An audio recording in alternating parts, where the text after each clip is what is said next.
I was banned from my sister's wedding. They said I'd ruin the mood, so I packed my silence and flew to Antigua with my fiancé. No drama, no fight, just distance. But while they toasted under chandeliers, the groom's financial empire started to collapse. Secrets surfaced. My name came up in federal files, and I said nothing. Because I had already said no 6 months earlier when no one listened. So when they called me bitter, jealous, unnecessary, they didn't know I was the one holding the missing piece. And I never had to raise my voice. I was sitting at the kitchen table, sunlight pouring through the windows like it always did around mid-morning when Olivia's name lit up my phone. I thought she was sending an update about the bachelorette weekend in Miami. Maybe another Pinterest board or a shoe pole. But the message was brief. Ice cold, surgical. Hey. Just a heads up. You're no longer in the bridal party. Julian and I decided to simplify the wedding party. We're keeping things light and positive. Hope you understand. That last line twisted in my chest. Hope you understand. I read it again slower this time. My hands felt suddenly too big, too clumsy to hold the phone. My coffee had gone lukewarm. No call, no conversation, just a heads up. Just 3 weeks ago, she and I had gone to that overpriced boutique in Capitol Hill. I'd watched her twirl in her third Vera Wang dress while I held up my phone to get the best angles for her Instagram stories. 2 months ago, I helped her organize the guest list in Mom's kitchen, trying to remember which cousin got divorced and who needed a vegan plate. I even designed her save the date cards. Now I wasn't even welcome to stand beside her. I didn't know what to say. Or feel. Just hollow. The next thing I did was instinct. I texted back. Got it. Thanks for letting me know. I watched the screen until the word scene appeared. That was the end of it. No apology, no love you anyway. Just silence. I dialed Mom. Straight to voicemail. Then I texted, did Olivia talk to you? 15 minutes passed, then the dots blinked. Finally a reply, yes. She told us last night, we're supporting her decisions, it's her big day. Try to understand, Maddie. There it was again. Try to understand. I wanted to scream. I walked around the apartment in slow, uneven circles. I opened drawers, closed them. Rearranged a stack of mail I'd already sorted. This wasn't just about a dress or a role. This was about being erased. Again. Olivia was the golden child. Always had been. When I got a full ride to University of Washington, they barely looked up from her dance recital. When I moved back to Seattle and got promoted to project manager, Mom asked if I could help Olivia design her wedding website instead. It had always been like this, my achievements, a footnote, hers, the headline. But this felt like the final underline. When Daniel walked in that evening, he immediately knew something was wrong. His face tensed the second he saw me on the couch, knees pulled up, arms wrapped around them like a child. Maddie, what happened? I handed him the phone. He read the message, brows pulling together. Are you serious? She cut you out like that? I nodded, trying to keep my voice steady. She wants a more positive vibe.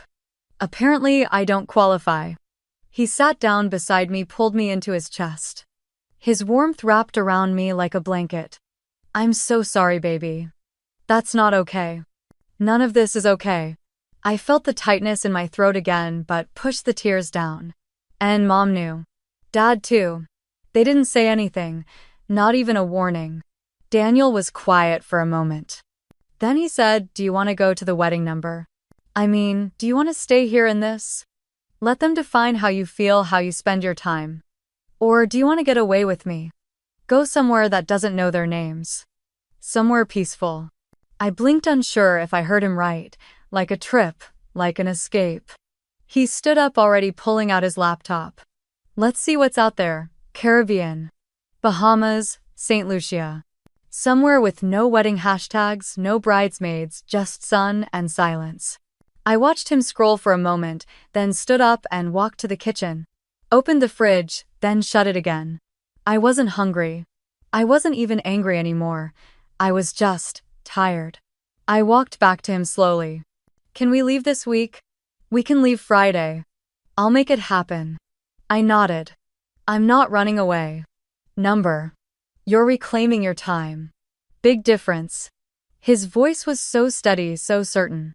And in that moment, I realized he saw me. Really saw me. Not as someone's sister. Not as a side character, just Madison. I opened my phone again, stared at Olivia's text. The words still stung, but this time I didn't flinch. I opened a new message. This one to Mom and Dad. Hi. I'll be away for a while. Please respect my space. I need time to rest. I hit send before I could overthink it. Daniel turned to me. There's this private villa on the southern coast of Antigua. Ocean view. No neighbors. You wanted? I smiled. The smallest one, but it was real. Yes. Book it. That night, while he finalized the travel details, I packed a small suitcase. I chose swimsuits over formal wear. Books over makeup kits. Peace over pleasing. Outside the city buzzed and blinked, but inside our apartment I felt something I hadn't felt in weeks. Stillness. I wasn't going to the wedding. I wasn't going to smile for photos that would crop me out later. I wasn't going to toast to a love that had no room for me. I was going to the Caribbean. With the one person who hadn't once made me feel like a backup plan. And maybe, just maybe, I'd start remembering who I was before I started trying so hard to be what they wanted. Not their maid of honor. Not their problem. Just me. Madison Cole. Leaving the noise behind. At least for now. The morning air was unusually quiet, like even the city knew I needed a break. I sipped coffee on our balcony, watching the mist hang over the rooftops of Portland, softening the outlines of the buildings I'd seen every day for the past 10 years. Something about the silence felt like a pause between lives. I hadn't told anyone where I was going. No Instagram story. No group chat updates. I wasn't interested in being found. Daniel leaned against the doorframe, barefoot, hair still damp from the shower. He was holding his phone, squinting at the screen. I booked the villa. Private, right on the water. They even stock the fridge before you arrive. We fly out Friday early morning. Just 3 days from now. 3 days until white sand replaced pavement and ocean waves drowned out wedding speeches. I nodded and whispered, "Thank you." He smiled softly, then walked over and kissed the top of my head. "Let's pack light. We're not bringing them with us. Just you, me, and silence." I laughed under my breath, the first real sound of ease I'd made in days. That night, I sat at my desk and opened my laptop. The email cursor blinked in a blank draft for several minutes while I stared out the window at the night sky. To Mom and Dad, subject: I'll be away, I'm taking some time to rest. Please don't try to call. I'm okay. I just need space right now. That was all. No blame, no long explanations. I read it over twice, then hit send. The silence after was immediate. Peaceful. I opened my closet and began laying out what I'd take. Linen dresses. A wide-brimmed hat. A paperback I'd never gotten around to reading. I packed one pair of heels, then changed my mind and put them back. I was halfway through folding a white sundress when Daniel walked in and held up 2 small bottles of sunscreen with a sheepish grin. "Do we need SPF 50 or SPF obsessed?" I smiled and pointed to both. "We'll need all the armor we can get." The rest of the week passed like a soft blur. I worked from home, finished up 2 final project deadlines, set my out-of-office reply with vague language, and avoided every phone call from extended family. Olivia didn't reach out again. Neither did Mom. Not even a forwarded link to the wedding livestream. By Thursday night, I was done packing. Daniel had made a playlist called Nothing But Blue and loaded it into our phones. He also printed our itinerary, complete with notes and circled restaurant names in Antigua. As we zipped the last suitcase, I stood still for a moment, hands resting on the fabric. Are we really doing this? We are. And it's not running away. It's running toward better air. We got to the airport before sunrise. TSA was quiet. Even the Starbucks line was short. I kept waiting to feel guilt, but all I felt was relief. On the plane, Daniel took the window seat and reached for my hand as we taxied. "When was the last time you took a break for yourself?" I tilted my head. "Honestly, college spring break." And even then I was editing my thesis in the hotel room. Then this is overdue. As the plane lifted, I looked down at the faint outline of Portland's skyline fading under a blanket of morning fog. I didn't cry. I didn't even flinch. I just stared until the city became a texture instead of a memory. 7 hours and 2 connections later, we landed in Antigua. The air was humid and salty thick in a way that reminded you to breathe slower. A private car waited for us, sent by the villa staff. Daniel took my bag and opened the door like it was second nature. I sank into the leather seat, feeling my shoulders drop as the city traffic gave way to palm trees and coastal breeze. When we arrived at the villa, it was almost sunset. The house sat on a low bluff overlooking the ocean. Modern but quiet. White walls, wood accents, open windows that let in the sound of waves. Inside, everything smelled like citrus and salt water. A bowl of tropical fruit waited on the kitchen island. The bedroom doors opened directly onto a shaded terrace. I walked out and sought the view. Endless blue, broken only by sunlight flickering on the water. No voices, no dresses, no toasts. Just the world as it was, unfiltered. Daniel wrapped his arms around me from behind. This place is for healing, Maddie. Not forgetting, not escaping, just healing. I leaned back into him. The warmth of his chest, the steadiness of his breath, the simple truth of his presence. We spent the first evening barefoot, eating pineapple and grilled fish with our fingers on the terrace. We didn't talk about the wedding. Not once. No mentions of Olivia. No questions about who replaced me as maid of honor. Just laughter and silence. Shared and chosen. Later that night, as I stood under the outdoor shower, I let the water wash over my skin and thought about how pain clings when you try to hold it still. Here it felt like the waves were doing the work for me, carrying it out inch by inch. When I climbed into bed, the sheets smelled like lavender. Daniel was already half asleep, hand resting on the empty pillow beside him. I turned off the lamp and whispered more to myself than to him. This is the first time in a long time I feel like I'm exactly where I'm supposed to be. And I meant it. For once, I wasn't an accessory to someone else's spotlight. I wasn't the reliable sister, the overlooked daughter. I was just Madison. And that was finally enough. At least it was here. The morning sun filtered through the gauzy curtains, casting soft gold across the tile floor. I woke to the sound of waves brushing the shoreline like a whisper, steady and patient. The air smelled faintly of hibiscus and salt. For a moment, I just lay there, letting the world stay quiet. Daniel was already on the patio, barefoot, slicing mango and papaya into a bowl. He glanced up when he saw me and smiled, that easy, slow smile he had that said everything was okay even when it wasn't. "Sleep okay?" he asked, as I stepped out, pulling the robe tighter around me.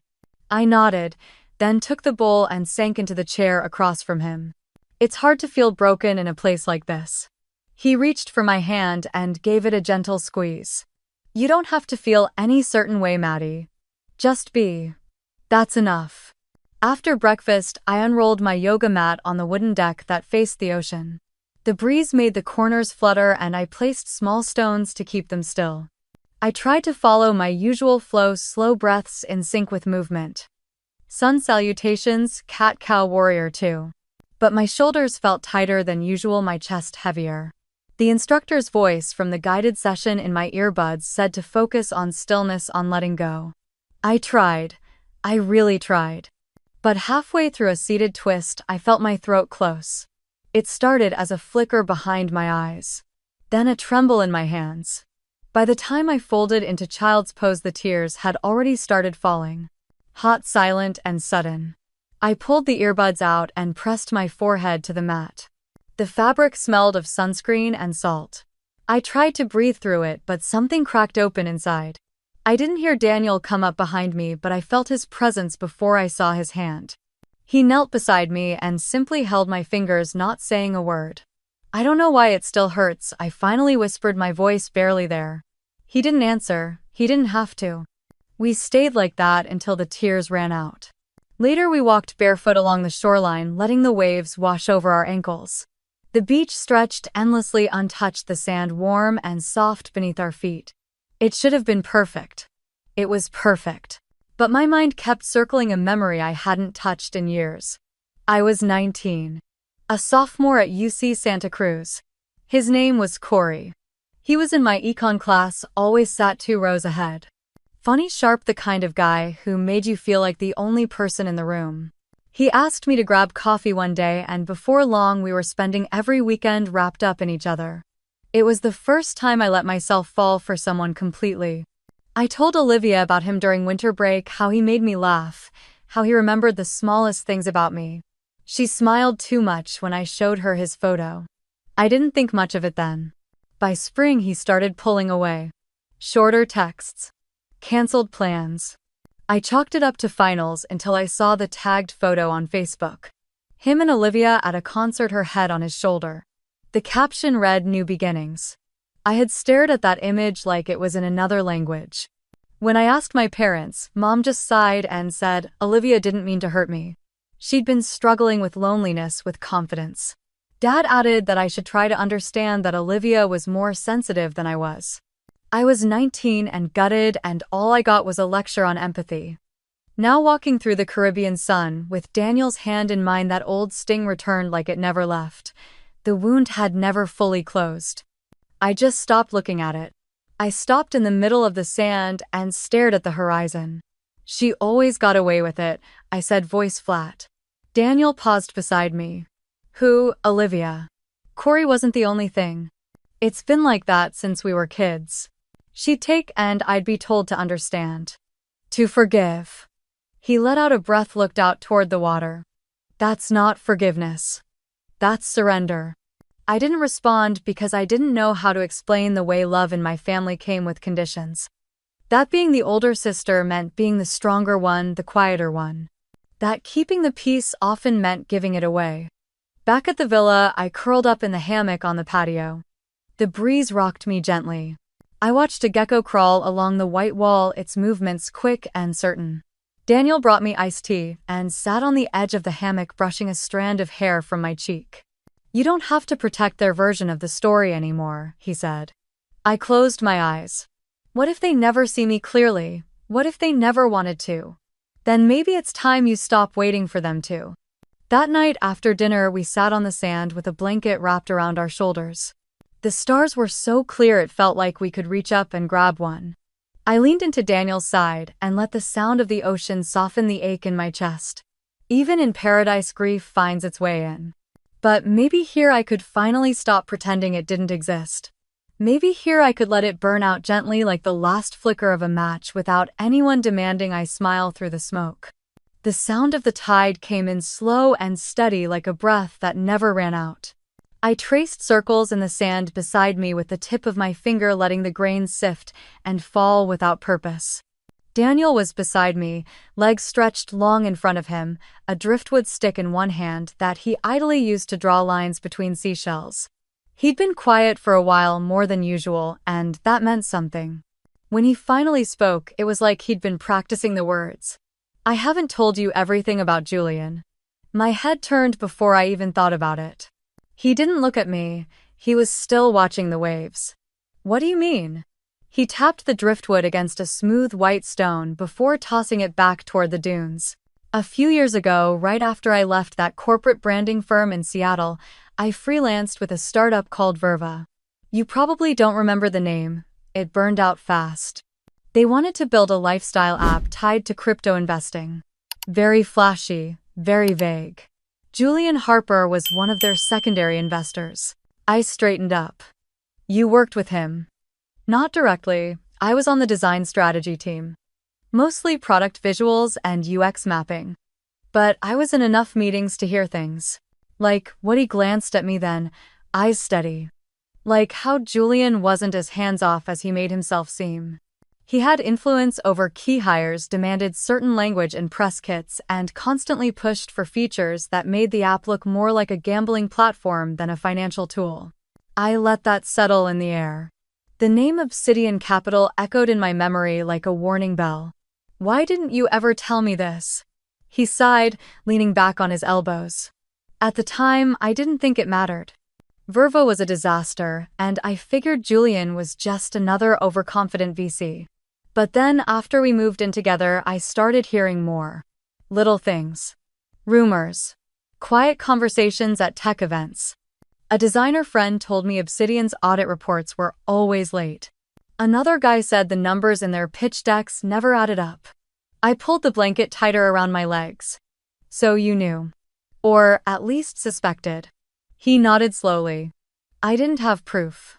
And I didn't want to be the guy who sounded like he was trying to trash your sister's fiancé just because I didn't like the way he talked on CNBC. I looked down at my hands at the thin silver ring on my right middle finger, the one Daniel had given me last Christmas. A quiet circle. No diamonds. No grand gestures. Just steady presence. I told my parents, that something felt wrong about Julian, that the way he talked about money didn't sit right with me. That he was all smoke and shine and buzzwords. They said I was jealous, that I was always trying to compete with Olivia, that I didn't like anyone getting more attention than me. My voice cracked at the end. I didn't mean for it to. Daniel reached for my hand. You weren't jealous, you were aware. I blinked hard, swallowing the knot rising in my throat. Why do they never believe me?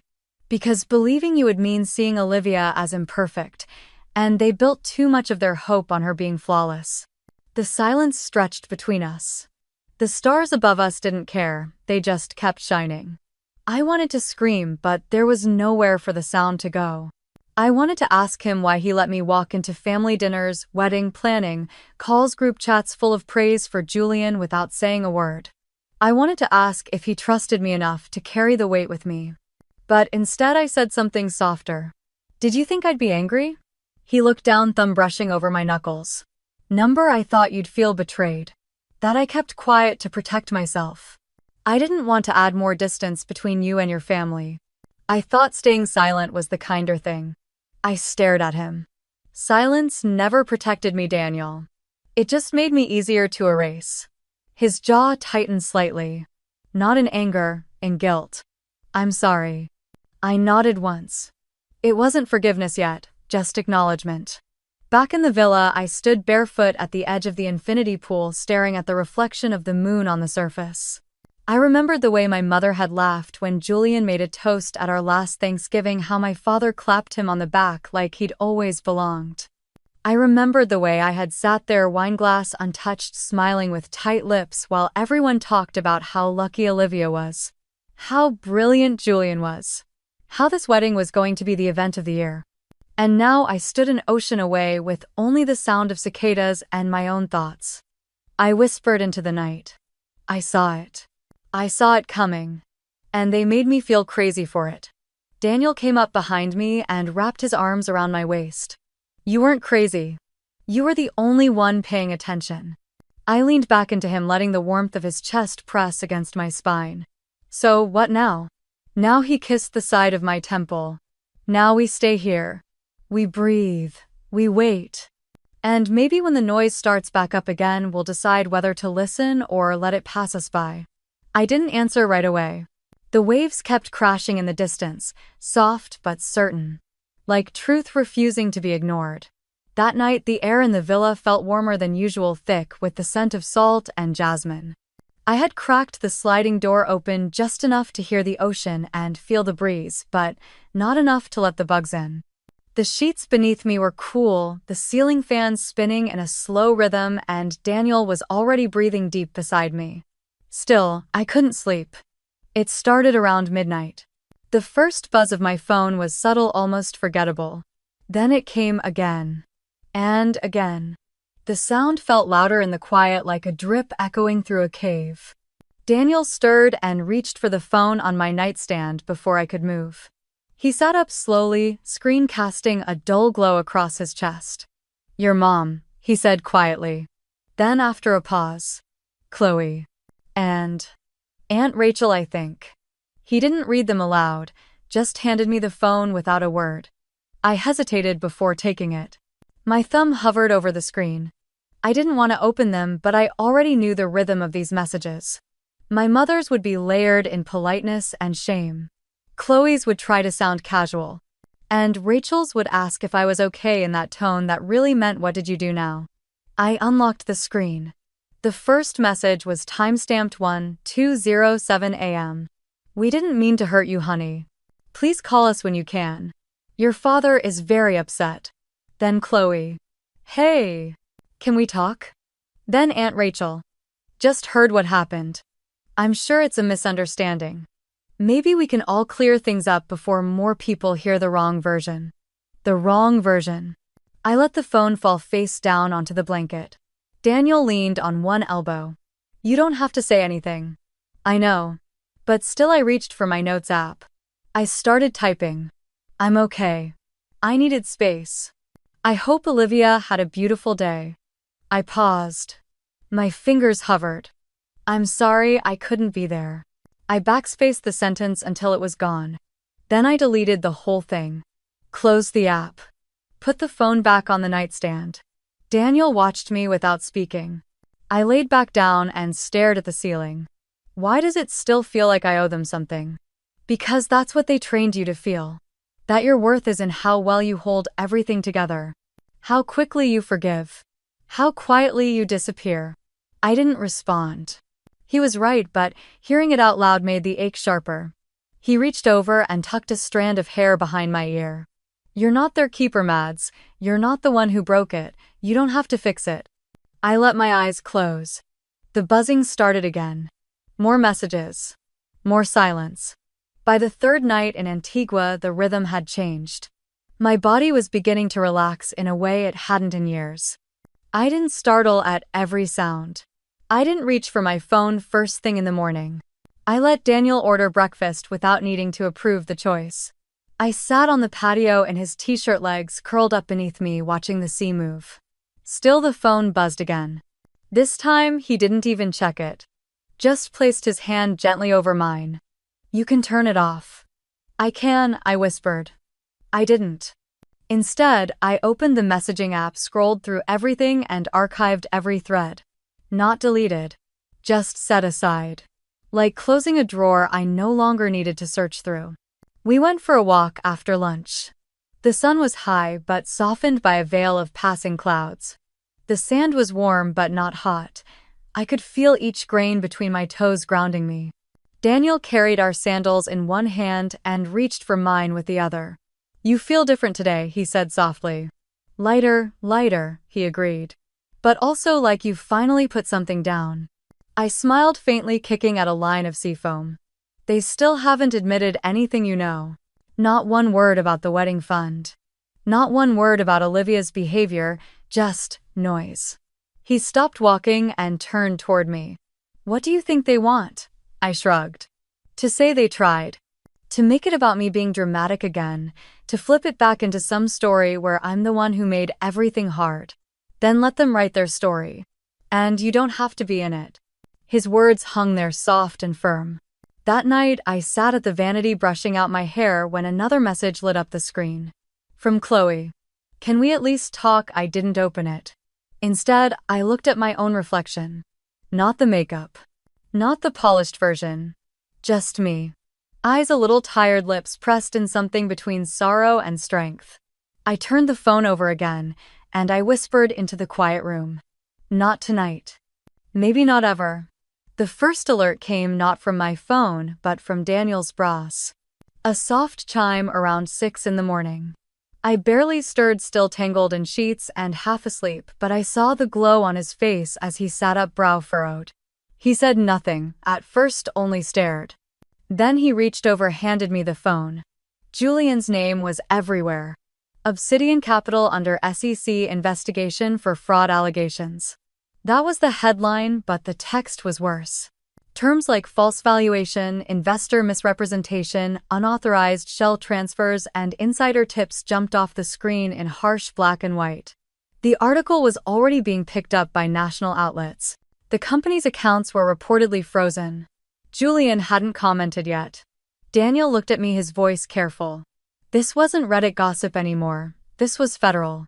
I sat up slowly, pulling the covers around me. The sea breeze pushed through the open glass doors.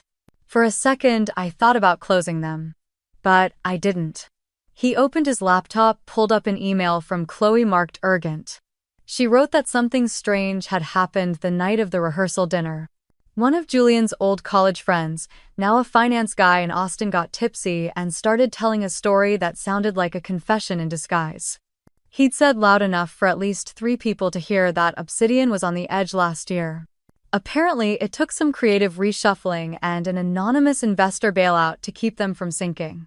Chloe had overheard every word. So had Olivia. Chloe said she saw Olivia drag Julian into the wine cellar after the last guest left.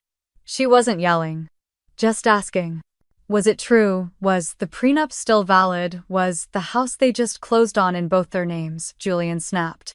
Shouted that she was paranoid. That this is what happens when people without vision try to ask questions they don't understand. Then he threw a wine glass against the floor. And Olivia walked out. Alone. She left the mansion, took a rideshare to my parents' house, and locked herself in the old guest room. That was 3 days ago. She hadn't spoken to Julian since. I reached for my phone wondering if she'd messaged me. She hadn't. But someone else had. My mother. The message was short, almost clinical.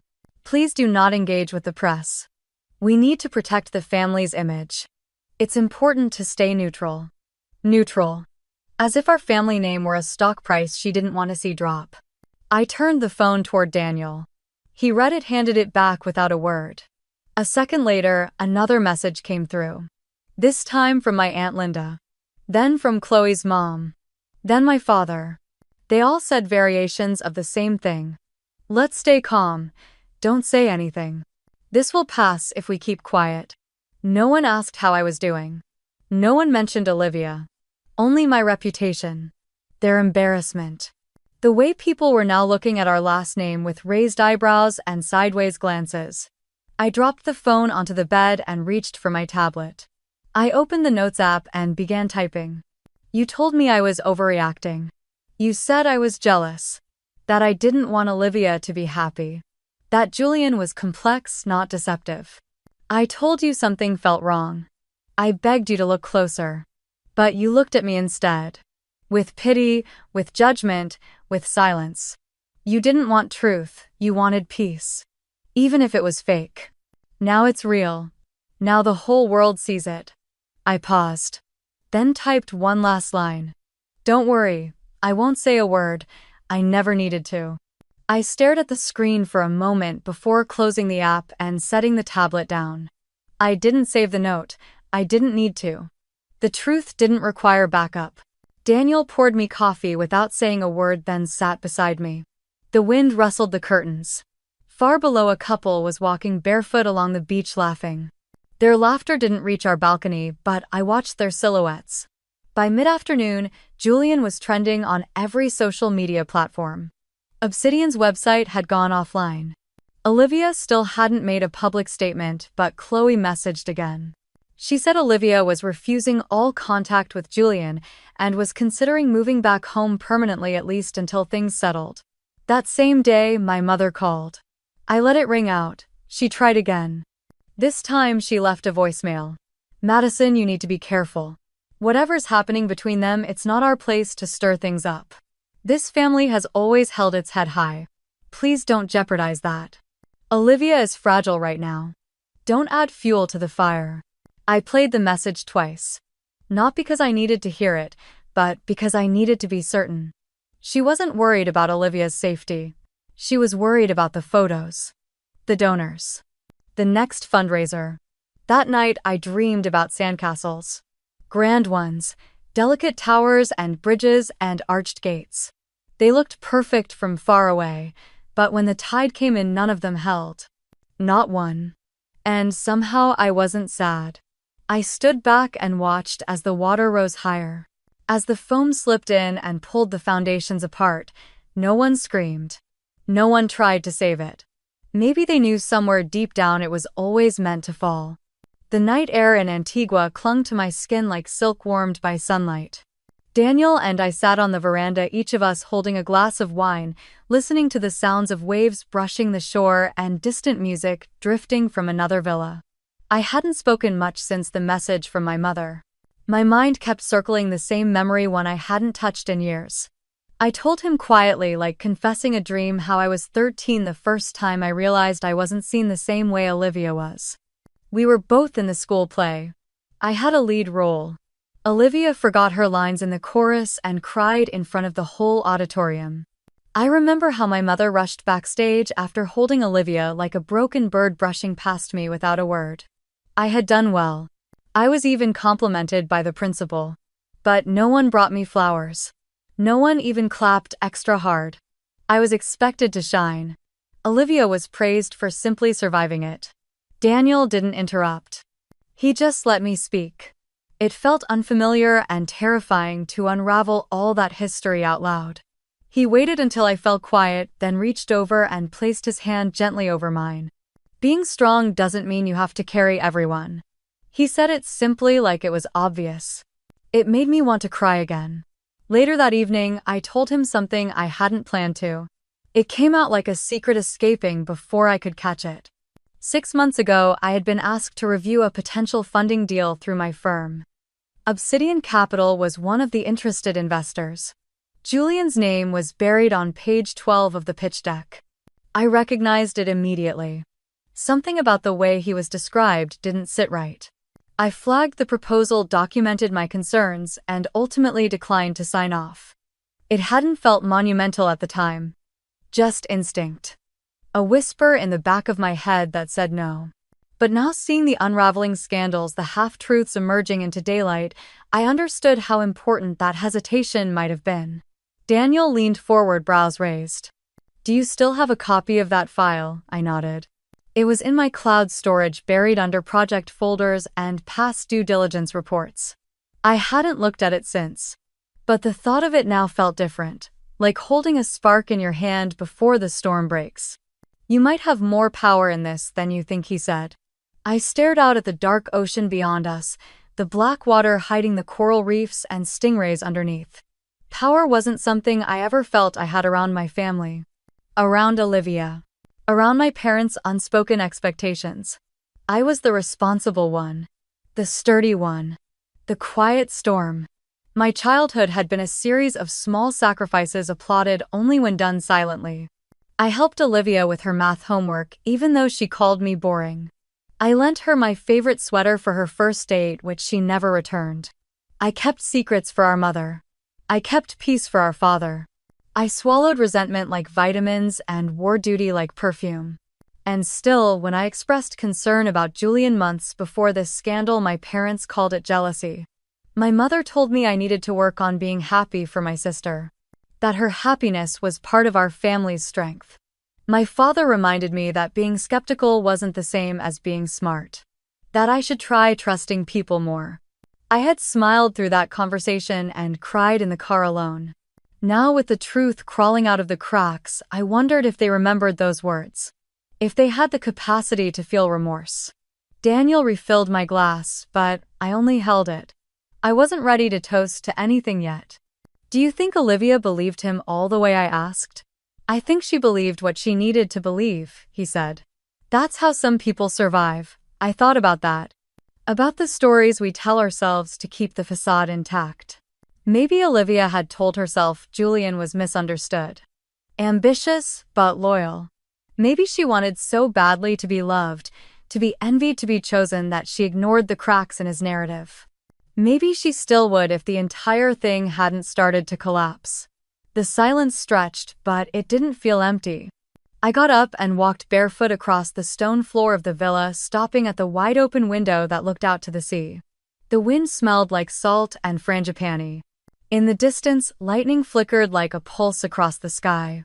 Daniel came up behind me, resting his chin on my shoulder.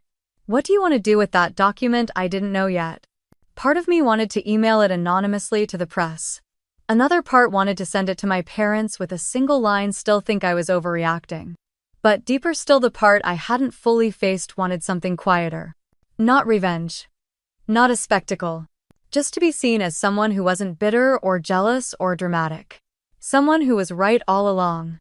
I turned to Daniel, unsure of my own answer. "Let me think about it," I said. "Take your time. Just know you don't have to carry their denial anymore." I smiled softly.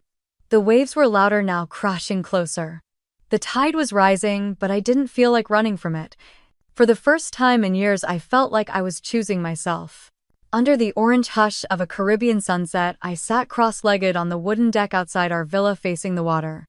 The breeze brushed gently over my arms, warm and salted, and the sound of the tide filled the silence between my thoughts. I tried to focus on my breath in and out, slow and steady. The waves moved like they had for centuries, unaware and uninterested in human failures.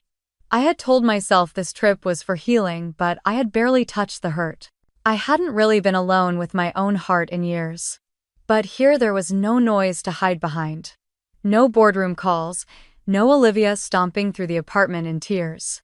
No parents steering conversations into guilt-laced traps. Just me. My eyes closed slowly and I saw her face again. Olivia. Not screaming, not smug, just blank. The day they told me I was no longer part of the wedding, I expected rage or shame or at least hesitation. But she looked at me like I was a wall she didn't have to explain herself to. Like I had been removed and that was that.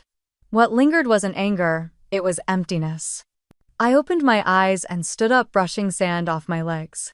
My journal sat on the table near the lounge chairs, half covered by a towel. I picked it up, flipped to a clean page, and wrote slowly. Forgiveness is setting yourself free. It's not about reopening what tried to kill you. It's not about rebuilding, it's about release. I paused, pen in midair. Forgiveness is not a reunion. It's a boundary. I underlined the last sentence. Inside, Daniel was making tea. He looked over as I walked in, his eyes landing softly on me like they always did when he sensed something stirring inside me. Good timing, he said, handing me a mug. Ginger chamomile. I took it and let the steam rise into my face. Did you ever feel like you were never allowed to be angry? I asked. He gave a soft huff, sat beside me. Not allowed, no. Encouraged not to be. Different thing, same trap. I nodded. I've been thinking about Olivia, and not in a bitter way. Just trying to understand if there was ever a version of her that loved me for real. Daniel tilted his head. Maybe. But love gets warped when people are raised to perform instead of connect. You were a role. She was a role. It was never a relationship between equals. I didn't respond. He was right. I sipped the tea slowly. That night while he slept, I couldn't. My mind felt restless, not in a frantic way but in a clearing kind of way. Like space was opening up for something I hadn't made room for before. I reached for my phone to set a meditation track and saw the notification. An email from my former company. Subject: SEC inquiry, request for clarification. I sat up. The message was short but direct. Obsidian Capital was under active investigation. Several contracts were being reviewed for discrepancies in investor disclosure. My name had appeared on an unsigned draft that dated back nearly 6 months. They wanted to know if I'd be willing to provide any background or insight on why I chose not to sign. I reread it twice. And I didn't feel fear. I didn't feel dread. I felt relief. Daniel stirred as I walked out to the patio again. His voice was sleepy low. Everything okay? I held up the phone. They're looking into it. SEC. The contract I refused to sign, it's part of the file now. He sat up straighter. Are you being dragged into it? I shook my head. They're asking for insight. That's all. I haven't been accused of anything. He walked out toward me, wrapping an arm around my shoulder. Are you going to respond? I was quiet. I think I already did. When I said no. When I walked away. I think the truth can handle itself now.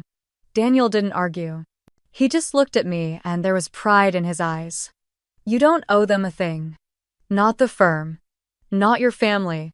Not Olivia. You held the line. It wasn't easy, I said. They made sure of that. Yeah, but you still did it. I leaned into him, the warmth of his body anchoring me. For so long, I thought silence meant weakness. That saying nothing made me complicit. But this feels different. This feels like peace. He kissed the top of my head. That's because it is. The next morning, I wrote back to the legal counsel with a simple statement confirming my prior concerns and my decision not to participate in the investment, citing ethical discomfort. I offered to speak if they needed clarification, but made it clear I had never been involved beyond that point. It felt like signing something sacred. Like putting a period at the end of a sentence I had been forced to carry for far too long. When I hit send, I didn't shake. I didn't cry. I just exhaled. And that was enough. The suitcase lay half-zipped on the bed linen dress folded on top, the sea breeze teasing its hem through the open patio door. Our last morning in Antigua. Daniel was out on a walk, letting me have space. I needed it. I sat cross-legged on the balcony, phone in hand, the cursor blinking in my messages app like it was daring me to move. I hadn't turned it back on since the night of the news about Julian. But now it felt like silence had run its course. I scrolled through the backlog. Missed calls. Voicemails. A text from Mom last night that simply read, "Call me. Please." I hit the dial button before I could talk myself out of it. She picked up on the second ring. Her voice was quieter than I remembered. Not cold, just frayed. "Madison, I was hoping you would call." I didn't say anything right away. The ocean crashed behind me, steady as a heartbeat. She cleared her throat. "Olivia is. She's not doing well. She hasn't left the house since everything happened. She keeps asking for you." I let the silence hang there, not out of cruelty, but because I didn't know how to fill it anymore. "Mom, she erased me from her life." "You all did." Her voice cracked. "I know. And I was wrong. We were wrong. I want my daughters to talk again." I almost asked her which daughters she meant. But I stopped myself. She continued. "Olivia wants to speak to you. If you're willing." I could have said no. Maybe I had every reason to. But something in me, older than the resentment, deeper than the hurt, said yes. Later that afternoon, I sat at the edge of the bed, laptop propped on a pillow. Daniel sat nearby, quiet but present, his hand resting lightly over mine. Olivia's face appeared on the screen. Her eyes were swollen, nose red. She looked smaller somehow, even on the wide screen. "Hey," she said softly. "Hi." She bit her lip. "I didn't think you'd agree to this, neither did I." Silence again. Then a breath. "You were right about Julian. About everything. I just didn't want to believe it. It was easier to think you were jealous than admit I'd chosen someone who could do all that." I looked at her, trying to see the girl I grew up with instead of the stranger who sat next to Julian that day. The sister who once helped me sew glitter stars on a prom dress. The one who cried when I left for college, even though she pretended she was fine. "I'm not asking you to forgive me," she said. "I don't even think I deserve that. I miss you. And I hate that I only realized how much when everything else started falling apart." I swallowed hard. "I don't want you to fall, Olivia. I never did. I just didn't want to be the one always catching you while no one caught me." She nodded. "I know. And I didn't see it. Or maybe I didn't want to." She looked down, then up again, eyes glassy. "You don't have to come back or talk to me again after this. I just wanted you to know I'm sorry. And I'm scared. I don't know how to fix any of it." I took a long breath. "You don't fix things by pretending they didn't happen, or by making someone else carry the shame. I carried it for all of us for too long." Her lip trembled. "So what now?" "Now I don't know. I'm not ready to jump back into a sisterhood we never really had, but I'm also not interested in revenge." I paused, then added, "I don't want to be the girl erased from the frame anymore. That's all." Olivia nodded, tears streaming now, but she didn't wipe them. She just let them fall. "That's fair." Daniel squeezed my hand gently, a grounding presence. After we ended the call, I just sat there watching the sea darken under the shifting clouds. Daniel turned to me, smiling softly. "That was the bravest thing I've ever seen you do." I shook my head. I didn't yell. I didn't even say half the things I could have. "Exactly. You stood your ground. That's strength." I leaned into him, resting my head on his shoulder. "It's strange," I whispered.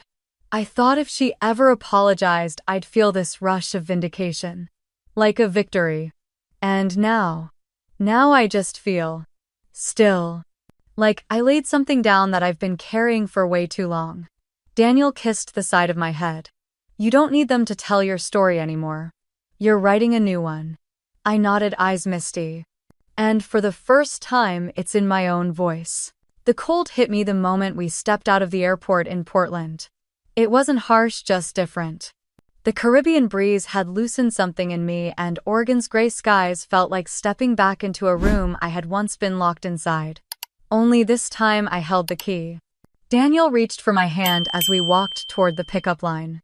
He didn't say anything, but I could feel the quiet question in his touch. I squeezed his hand once, a signal. I'm okay, or at least I'm choosing to be. The house looked the same. The trees in front were still bare from winter, the porch light flickering like it always did when the wind picked up. My parents' car sat in the driveway, and for a second I thought about asking the driver to keep going. But then I remembered what I told Olivia. I didn't want to be erased. And sometimes not disappearing meant showing up even when it was hard. Mom opened the door before I even knocked. Her smile was too quick, too practiced, like she had rehearsed it in the mirror. Madison, come in. It's cold out. Inside, the living room looked untouched. Same framed family photos on the mantel, same beige throw blanket folded over the couch. I noticed the photo from Olivia's engagement party was still there. I didn't comment. Dad came around the corner. His hair had thinned more than I remembered. He walked toward me with slow steps, like he was giving me time to flinch. I'm glad you're home, Maddie. I didn't correct him. I just nodded. Dinner was already set. Roast chicken, mashed potatoes, green beans. Comfort food, but no one looked comfortable. Daniel sat beside me, his presence grounding. Across the table, Olivia sat with her hands folded tightly in her lap. She didn't look up much, just kept pushing food around her plate. I wondered if she had even touched her fork. For a long time we ate in silence, broken only by the clink of utensils and the soft hum of the heater. Dad cleared his throat. I guess I'll go first. He put down his fork, looking straight at me. I should have spoken up. Years ago. I let things happen because it was easier not to cause waves. But easy doesn't mean right, and I'm sorry for standing still when I should have stood beside you. I looked at him, not with anger, but with the kind of sadness that comes when someone you once admired admits they weren't who you needed. Thank you for saying that, I said. Mom chimed in then. Her voice was thin, brittle. I thought Olivia would be okay. I didn't think she needed as much as she did. I thought, you'd be fine, Madison. You always were. I set my fork down, wiping my mouth with the cloth napkin. I was fine because I had to be. That doesn't mean I was okay. And maybe I still won't be for a while. But I'm not carrying it all anymore. I'm not the fixer, not the buffer, not the one who absorbs everything to keep the peace. Olivia looked up then. Her eyes didn't dart away this time. She looked right at me. No tears, no excuses, just watching. Listening. Mom opened her mouth like she wanted to respond, then closed it again. I think she finally understood that I wasn't asking for a performance. After dinner, Daniel offered to help with dishes, but I shook my head and stood grabbing my coat. I needed air. I walked toward the door, but before I could step out, I felt Olivia behind me. I turned, expecting her to pass by. But she stopped. I want to talk, she said softly. Not now. But sometime, soon. I searched her face. There was no apology in her words this time, just a quiet admission that something still needed to be said. Something that didn't belong at a dinner table with mashed potatoes and stale apologies. Okay, I replied. Just let me know when. She gave a small nod and stepped back, letting me pass. Outside, the air was sharp against my cheeks. I zipped my coat, tucked my hands into my pockets, and breathed in the scent of pine and cold pavement. I didn't feel triumphant. I didn't feel vindicated. But I didn't feel invisible either. Daniel joined me a few minutes later, slipping his arm around my shoulders. That went better than I expected, he said. Better doesn't mean perfect, but it means progress. I leaned into him as we walked back to the car. The night sky was clouded, no stars visible. But I knew they were there, hidden behind the layers. Waiting. The first session was scheduled for a Thursday afternoon at the Portland Healing Collective, a restored craftsman house turned therapy center nestled between two cafes and a yoga studio.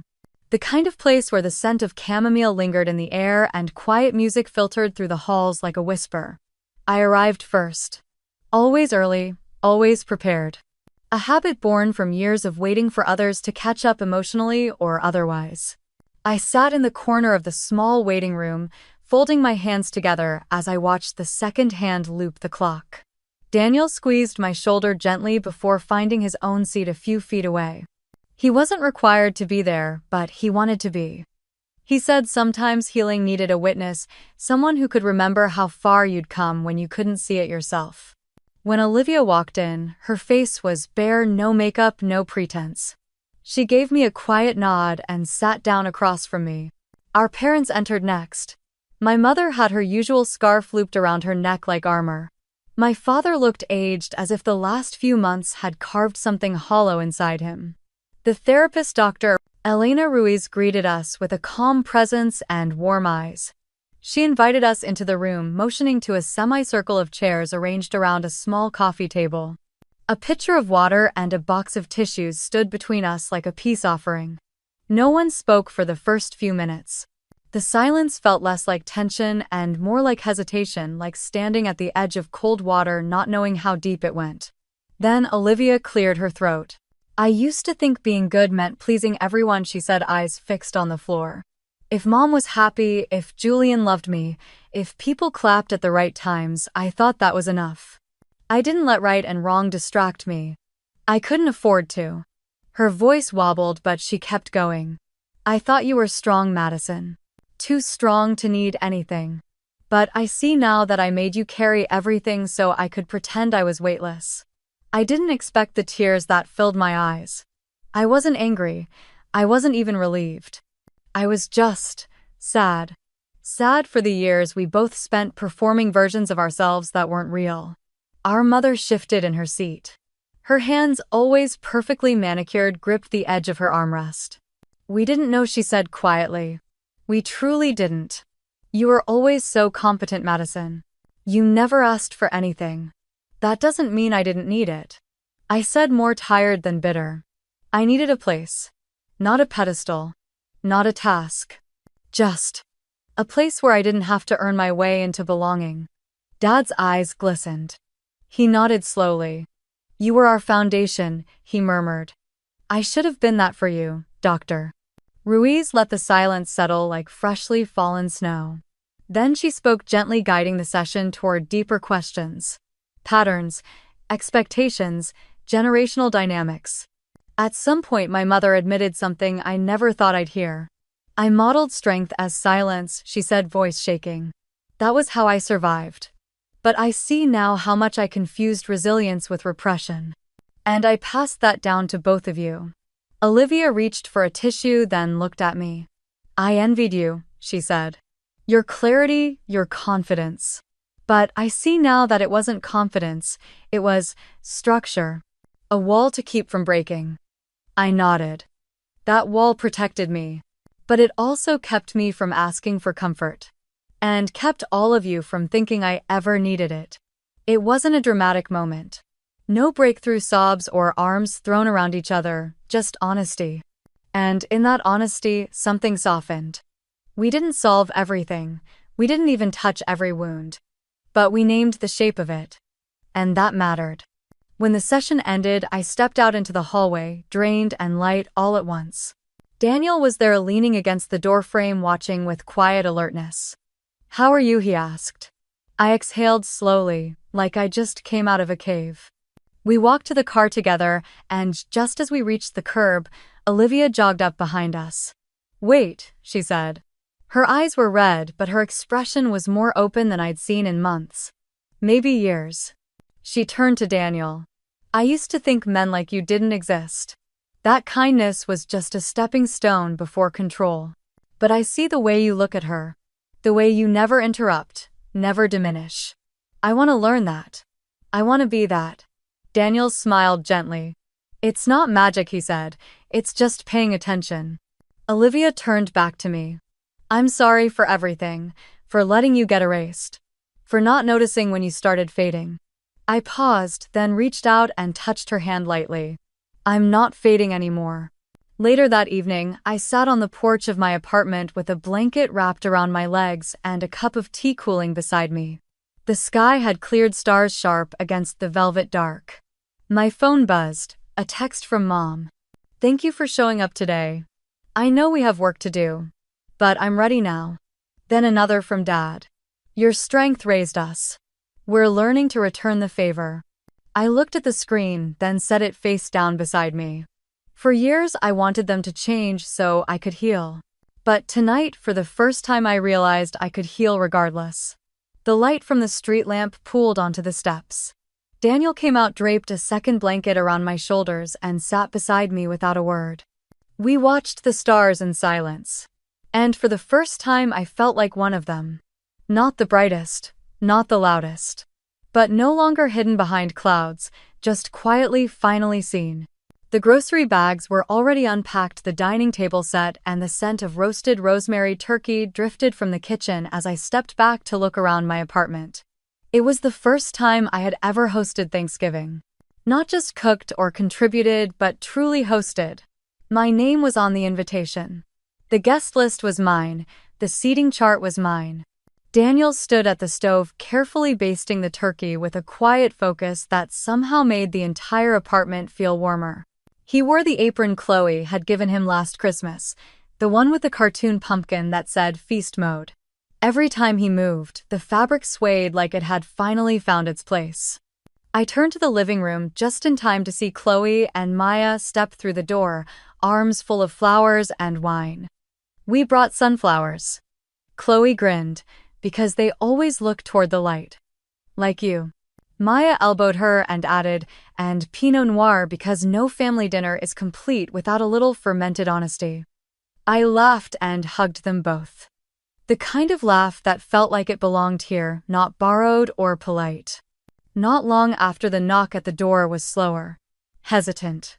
I opened it to see Olivia holding a pie tin, her fingers smudged with cinnamon. Behind her were our parents carrying a casserole dish and a bottle of sparkling cider. "Homemade apple pie," Olivia said, her voice quiet but steady. "First time I've ever made one without help." I took the pie, stepped aside, and let them in. No formal welcome.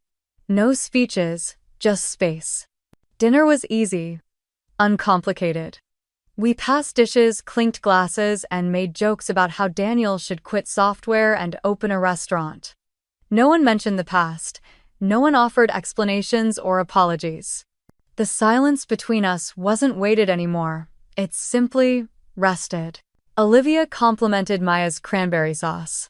My mom asked Chloe about her nonprofit's latest project. My dad helped Daniel carve the turkey with the kind of coordination only two perfectionists could achieve. And I sat at the head of the table. Not at the far end, not near the kitchen, not scribbled in as an afterthought. There, between old roots and new branches, I didn't feel like a guest at my own life. After dessert, we moved into the living room. The pie was gone. The wine bottle empty. My mom leaned back on the couch, her hand resting gently on Olivia's. My dad sat beside Daniel, discussing hiking trails near Mount Hood. Chloe and Maya flipped through a photo book I'd left out on the coffee table. Then Olivia turned to me. "Can I say something?" Everyone quieted. "I used to think the world owed me a spotlight," she said. "I chased applause like it could fill me. But that spotlight came with shadows. And I cast mine on you, Maddie. I see that now." "You don't owe me anything," I replied, "but thank you." She nodded, then looked at Daniel. "I'm learning what healthy looks like, what real love sounds like. And it doesn't echo. It holds." Daniel gave her a small smile, then looked at me. We sat in silence for a moment. Not awkward, just full. Then I stood. "I want to tell a story," I said. Everyone turned to listen. Not long ago, I was told I wasn't welcome at my own sister's wedding. So I bought a plane ticket. Not to escape, but to choose joy. I went to the Caribbean with the man I love, and while the wedding unraveled, so did everything that had been false in our family. And what was true?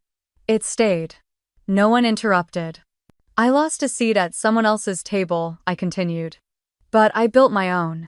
And you're all sitting at it now." The air shifted, not heavy, not dramatic, just real. My mom reached over and placed her hand on mine. We didn't speak. We didn't need to.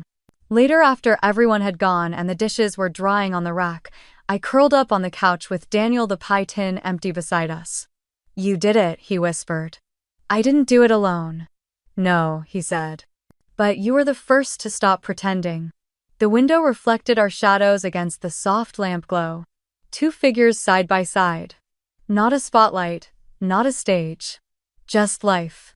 And for the first time, my story didn't end in exile or silence. It ended with a full table. With names remembered. With seats offered, not earned. I didn't get revenge. I got restoration. And maybe in the end, that's the real victory. Have you ever had to draw a line to protect yourself, to rebuild something healthier, even if it meant walking away from what broke you? If you have, share your story in the comments. I'd love to hear how you found your way back home.